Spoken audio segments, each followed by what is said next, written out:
تو ابھی اور کھل رہے ہیں. کیسے دیکھ رہے ہیں اس کی political implications for P T I اور خاص طور پہ عمران خان صاحب کے اپنے فیوچر کے بارے میں؟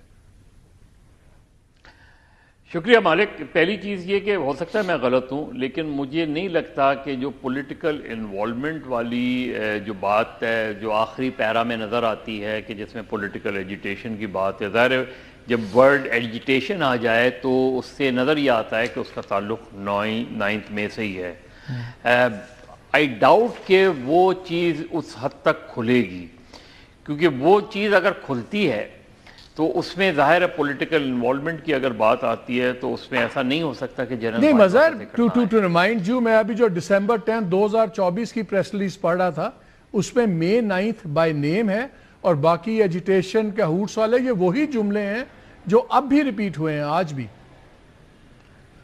ہاں میں وہی بات کہہ رہا ہوں کہ دیکھیں نا، اگر آپ 2-2.5 سال بعد اس فیصلے کے اندر بھی آپ یہ لکھتے ہیں کہ ابھی وہ زیر تفتیش ہے معاملہ،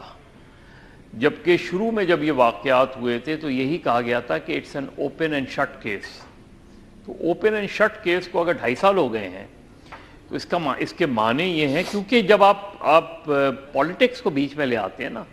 اور پولیٹیکل انوالومنٹ کو بیچ میں لے آتے ہیں تو اس میں پھر دونوں ڈیبیٹ ہوتی ہیں کہ پوسٹ ریٹائرمنٹ اور پری ریٹائرمنٹ آپ کا پولیٹیکل. ظاہر ہے جنرل فیض حمید ایک بہت ہی متنازع شخصیت تھے